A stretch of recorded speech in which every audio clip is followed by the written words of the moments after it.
Peter Pan and Wendy by J.M. Barrie. Chapter 8.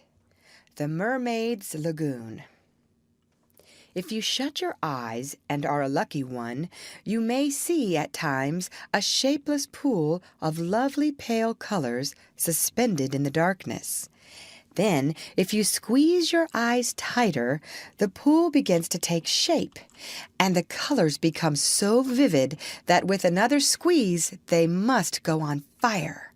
But just before they go on fire, you see the lagoon. This is the nearest you ever get to it on the mainland, just one heavenly moment.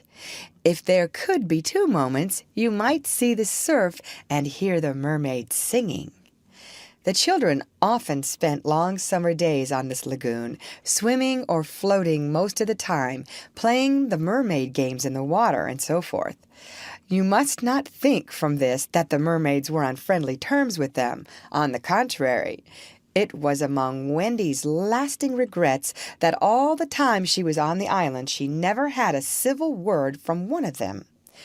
When she stole softly to the edge of the lagoon, she might see them by the score, especially on Marooner's Rock, where they loved to bask, combing out their hair in a lazy way that quite irritated her.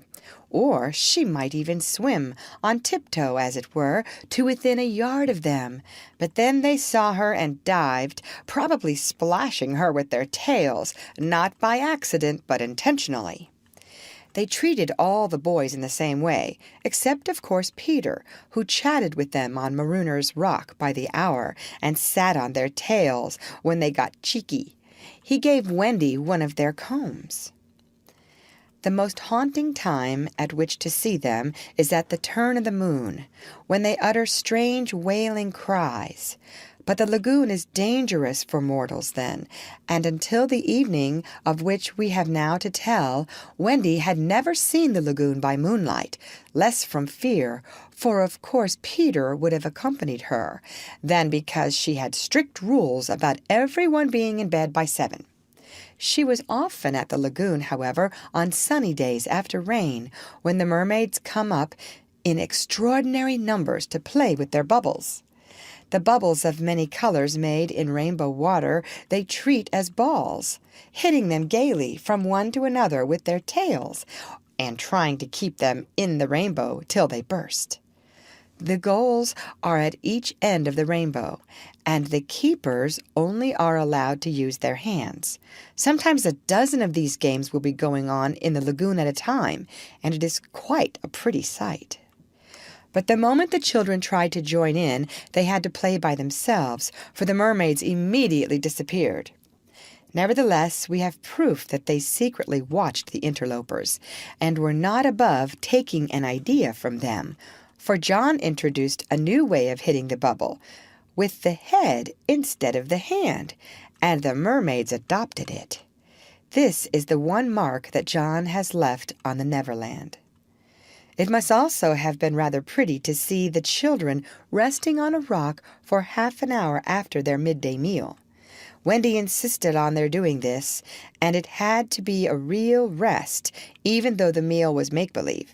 So they lay there in the sun, and their bodies glistened in it, while she sat beside them and looked important. It was one such day, and they were all on Marooner's Rock. The rock was not much larger than their great bed, but of course they all knew how not to take up much room, and they were dozing, or at least lying with their eyes shut, and pinching occasionally when they thought Wendy was not looking. She was very busy stitching. While she stitched, a change came to the lagoon. Little shivers ran over it, and the sun went away, and shadows stole across the water, turning it cold. Wendy could no longer see to thread her needle, and when she looked up, the lagoon that had always hitherto been such a laughing place seemed formidable and unfriendly. It was not, she knew, that night had come, but something as dark as night had come. No, worse than that. It had not come, but it had sent that shiver through the sea to say that it was coming. What was it?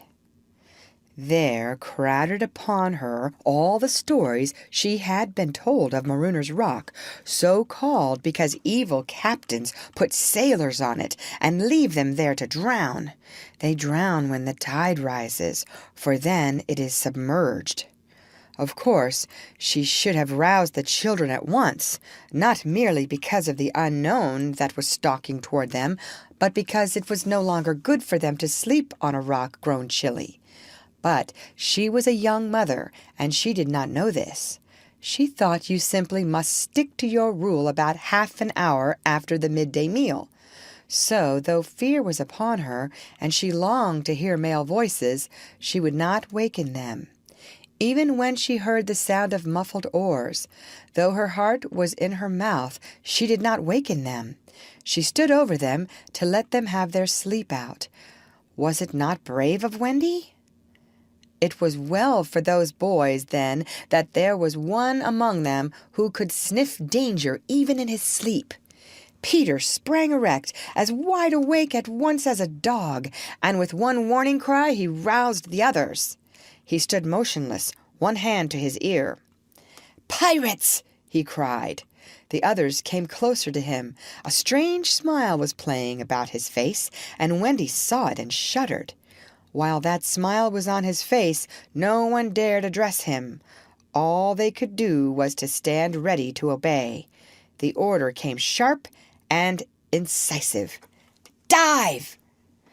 There was a gleam of legs, and instantly the lagoon seemed deserted. Marooner's Rock stood alone in the forbidding waters, as if it were itself marooned. The boat drew nearer. It was the pirate dinghy, with 3 figures in her, Smee and Starkey, and the third a captive, no other than Tiger Lily. Her hands and ankles were tied, and she knew what was to be her fate.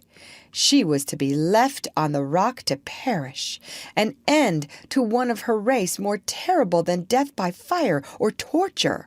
For it is not written in the book of the tribe that there is no path through water to the happy hunting ground. Yet her face was impassive. She was the daughter of a chief. She must die as a chief's daughter. It is enough.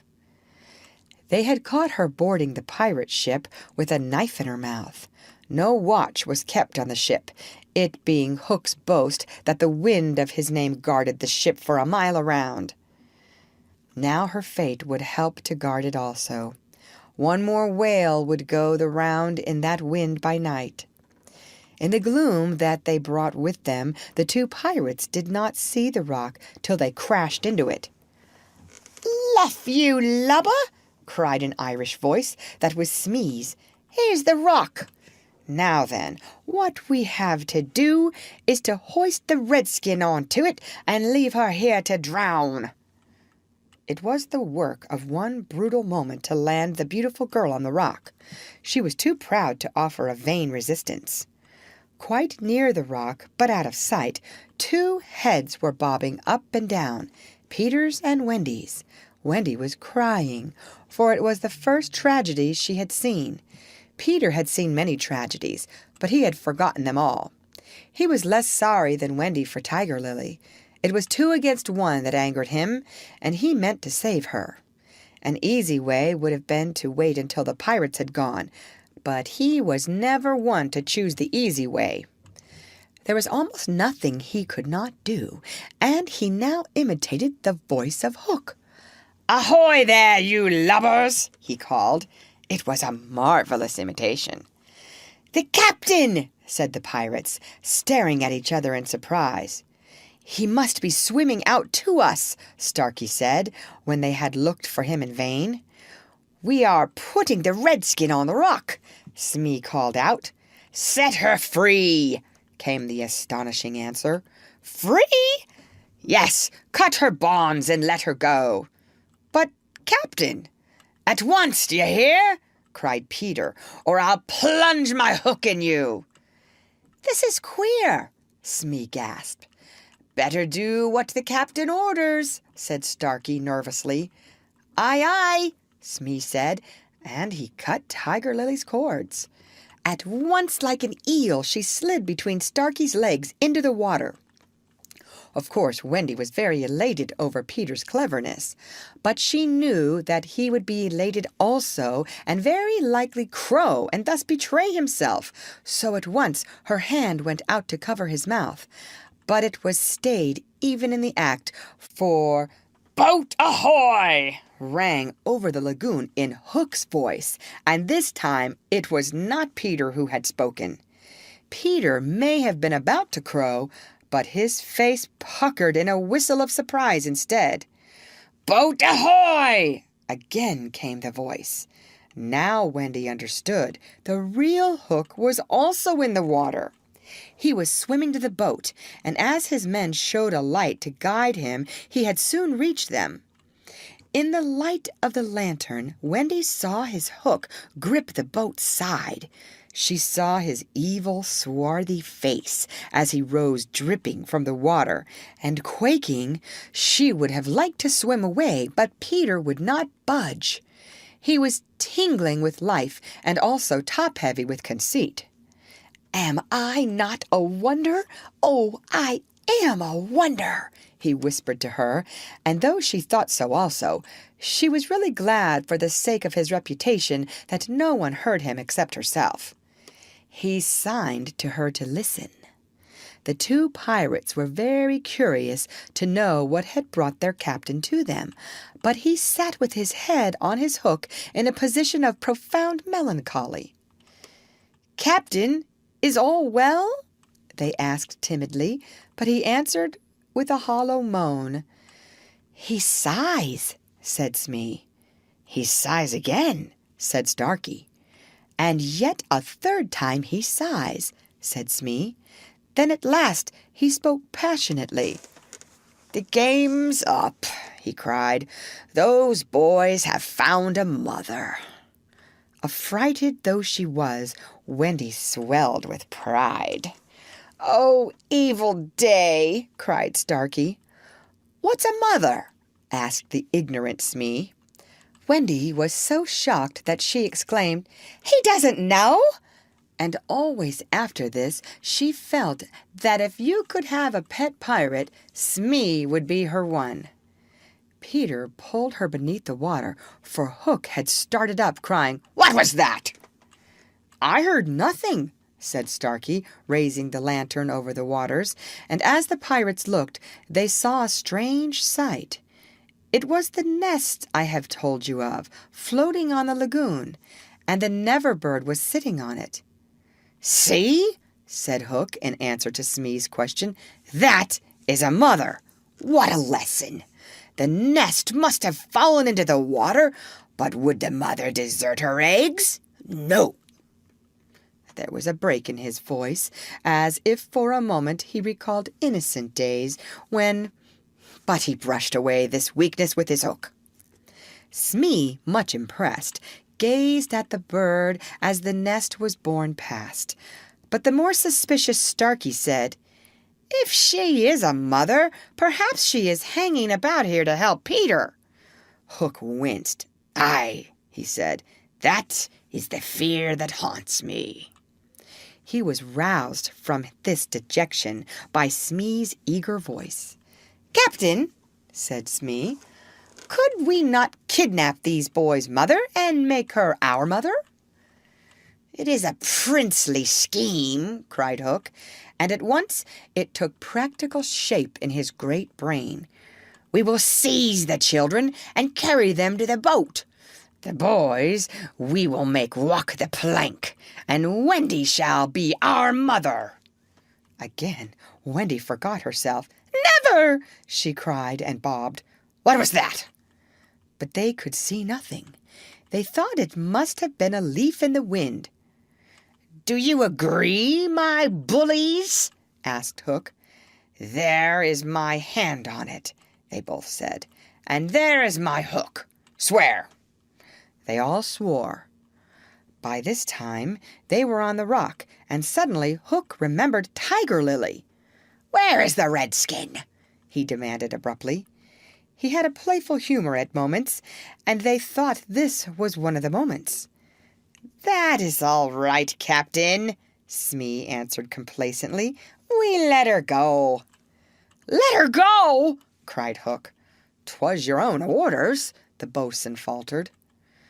"You called over the water to us to let her go," said Starkey.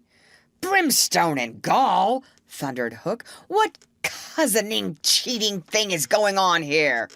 His face had gone black with rage, but he saw that they believed their words, and he was startled. "Lads," he said, shaking a little, "I gave no such order." "It is passing queer," Smee said, and they all fidgeted uncomfortably. Hook raised his voice, but there was a quiver in it. "Spirit that haunts this dark lagoon tonight," he cried, "dost hear me?" Of course, Peter should have kept quiet, but of course he did not. He immediately answered in Hook's voice. "Odds bobs, hammer and tongs, I hear you." In that supreme moment, Hook did not blanch, even at the gills, but Smee and Starkey clung to each other in terror. "Who are you, stranger? Speak!" Hook demanded. "I am James Hook," replied the voice, "captain of the Jolly Roger." "You are not! You are not!" Hook cried hoarsely. "Brimstone and gall," the voice retorted. "Say that again, and I'll cast anchor in you." Hook tried a more ingratiating manner. "If you are Hook," he said almost humbly, "come tell me, who am I?" "A codfish," replied the voice. "Only a codfish." "A codfish?" Hook echoed blankly, and it was then, but not till then, that his proud spirit broke. He saw his men draw back from him. "Have we been captained all this time by a codfish?" they muttered. "It is lowering to our pride." They were his dogs, snapping at him, but tragic figure though he had become, he scarcely heeded them. Against such fearful evidence, it was not their belief in him that he needed, it was his own. He felt his ego slipping from him. "Don't desert me, bully," he whispered hoarsely to it. In his dark nature there was a touch of the feminine, as in all the great pirates, and it sometimes gave him intuitions. Suddenly he tried the guessing game. "Hook," he called, "have you another voice?" Now Peter could never resist a game, and he answered blithely in his own voice, "I have." "And another name?" "Aye, aye." "Vegetable?" asked Hook. "No." "Mineral?" "Nope." "Animal?" "Yes." "Man?" "Nope." This answer rang out scornfully. "Boy?" "Yes." "Ordinary boy?" "No." "Wonderful boy?" To Wendy's pain, the answer that rang out this time was yes. "Are you in England?" "No." "Are you here?" "Yes." Hook was completely puzzled. "You ask him some questions," he said to the others, wiping his damp brow. Smee reflected. "I can't think of a thing," he said regretfully. "Can't guess, can't guess," crowed Peter. "Do you give it up?" Of course, in his pride, he was carrying the game too far, and the miscreants, villains, saw their chance. "Yes, yes," they answered eagerly. "Well then," he cried, "I am Peter Pan." "Pan!" In a moment, Hook was himself again, and Smee and Starkey were his faithful henchmen. "Now we have him!" Hook shouted. "Into the water, Smee! Starkey, mind the boat! Take him dead or alive!" He leaped as he spoke, and simultaneously came the gay voice of Peter. "Are you ready, boys?" "Aye, aye," from various parts of the lagoon. "Then lam into the pirates!" The fight was short and sharp. First to draw blood was John, who gallantly climbed into the boat and held Starkey. There was fierce struggle, in which the cutlass was torn from the pirate's grasp. He wriggled overboard, and John leapt after him. The dinghy drifted away. Here and there a head bobbed up in the water, and there was a flash of steel, followed by a cry or a whoop. In the confusion, some struck at their own side. The corkscrew of Smee got Toodles in the fourth rib, but he was himself nicked, in turn by Curly. Farther from the rock, Starkey was pressing slightly and the twins hard. Where all this time was Peter? He was seeking bigger game. The others were all brave boys, and they must not be blamed for backing from the pirate captain. His iron claw made a circle of dead water round him, from which they fled like affrighted fishes. But there was one who did not fear him. There was one prepared to enter that circle. Strangely, it was not in the water that they met. Hook rose to the rock to breathe, and at the same moment Peter scaled it on the opposite side. The rock was slippery as a ball, and they had to crawl rather than climb.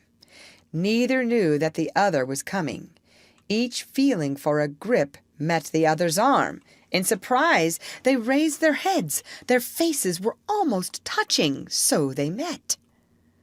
Some of the greatest heroes have confessed that just before they fell to or began combat, they had a sinking feeling in the stomach. Had it been so with Peter at that moment, I would admit it. After all, he was the only man that the sea cook had feared. But Peter had no sinking. He had one feeling only, gladness, and he gnashed his pretty teeth with joy.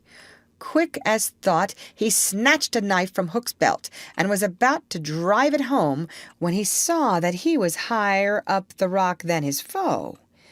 It would not have been fighting fair. He gave the pirate a hand to help him up. It was then that Hook bit him. Not the pain of this, but its unfairness was what dazed Peter. It made him quite helpless. He could only stare, horrified. Every child is affected thus the first time he is treated unfairly. All he thinks he has a right to when he comes to you to be yours is fairness. After you have been unfair to him, he will love you again, but will never afterwards be quite the same boy. No one ever gets over the first unfairness. No one except Peter. He often met it, but he always forgot it. I suppose that was the real difference between him and all the rest. So when he met it now, it was like the first time, and he could just stare helpless. Twice the iron hand clawed him. A few moments afterwards, the other boys saw Hook in the water, striking wildly for the ship. No elation on the pestilent face now, only white fear, for the crocodile was in dogged pursuit of him. On ordinary occasions, the boys would have swum alongside, cheering, but now they were uneasy, for they had lost both Peter and Wendy, and were scouring the lagoon for them, calling them by name. They found the dinghy and went home in it, shouting, "Peter! Wendy!" as they went, but no answer came save mocking laughter from the mermaids. "They must be swimming back, or flying," the boys concluded. They were not very anxious, because they had such faith in Peter. They chuckled, boylike, because they would be late for bed, and it was all Mother Wendy's fault. When their voices died away, there came cold silence over the lagoon, and then a feeble cry. "Help! Help!" Two small figures were beating against the rock. The girl had fainted and lay on the boy's arm. With a last effort, Peter pulled her up the rock and then lay down beside her. Even as he also fainted, he saw that the water was rising. He knew that they would soon be drowned, but he could do no more. As they lay side by side, a mermaid caught Wendy by the feet and began pulling her softly into the water. Peter, feeling her slip from him, woke with a start, and was just in time to draw her back. But he had to tell her the truth. "We are on the rock, Wendy," he said, "but it is growing smaller. Soon the water will be over it." She did not understand, even now.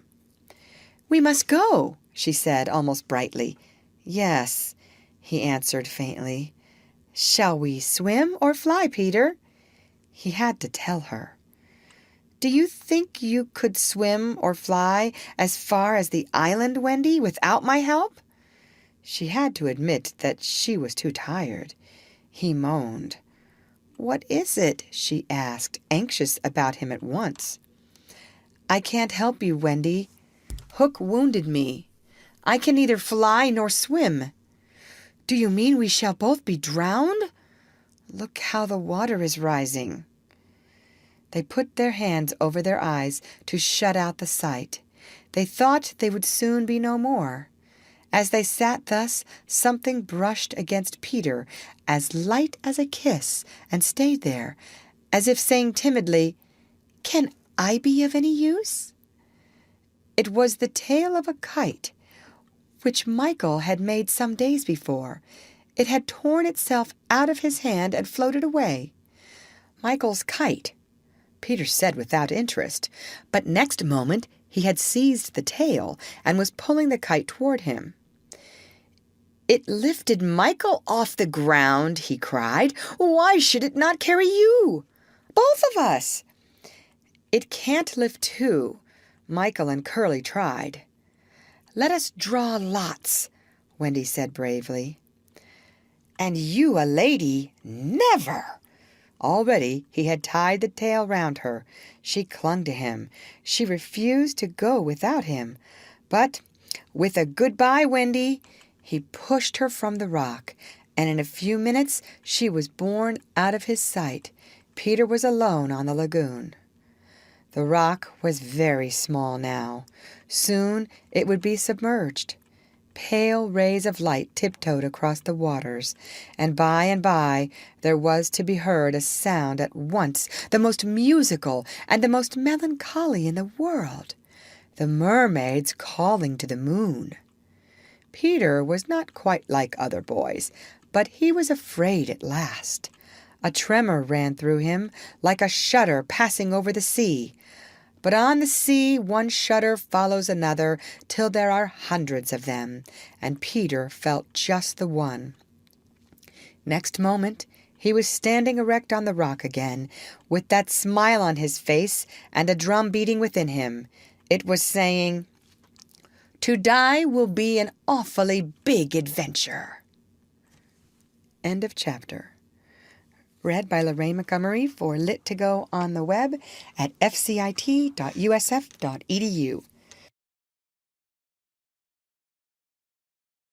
End of the rainbow, and the keepers only are allowed to use their hands. Sometimes a dozen of these games will be going on in the lagoon at a time, and it is quite a pretty sight. But the moment the children tried to join in, they had to play by themselves, for the mermaids immediately disappeared. Nevertheless, we have proof that they secretly watched the interlopers, and were not above taking an idea from them, for John introduced a new way of hitting the bubble, with the head instead of the hand, and the mermaids adopted it. This is the one mark that John has left on the Neverland. It must also have been rather pretty to see the children. This is the nearest you ever get to it on the mainland. Just one heavenly moment. If there could be two moments, you might see the surf and hear the mermaids singing. The children often spent long summer days on this lagoon, swimming or floating most of the time, playing the mermaid games in the water and so forth. You must not think from this that the mermaids were on friendly terms with them. On the contrary, it was among Wendy's lasting regrets that all the time she was on the island she never had a civil word from one of them. When she stole softly to the edge of the lagoon, she might see them by the score, especially.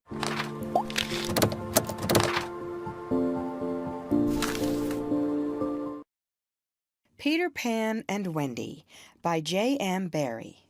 Chapter 8. The Mermaid's Lagoon. If you shut your eyes and are a lucky one, you may see at times a shapeless pool of lovely pale colors suspended in the darkness.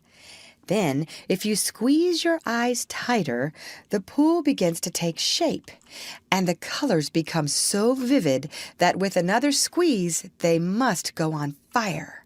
But just before they go on fire, you see the lagoon on Marooner's Rock, where they loved to bask, combing out their hair in a lazy way that quite irritated her.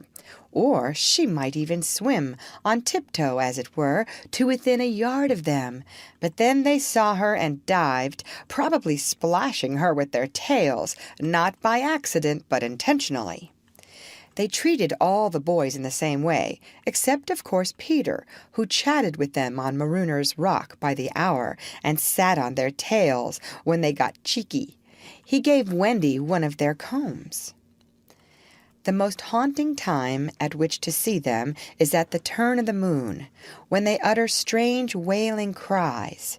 But the lagoon is dangerous for mortals then, and until the evening of which we have now to tell, Wendy had never seen the lagoon by moonlight, less from fear, for of course Peter would have accompanied her, than because she had strict rules about everyone being in bed by 7. She was often at the lagoon, however, on sunny days after rain, when the mermaids come up in extraordinary numbers to play with their bubbles. The bubbles of many colors made in rainbow water they treat as balls, hitting them gaily from one to another with their tails, and trying to keep them in the rainbow till they burst. The goals are at each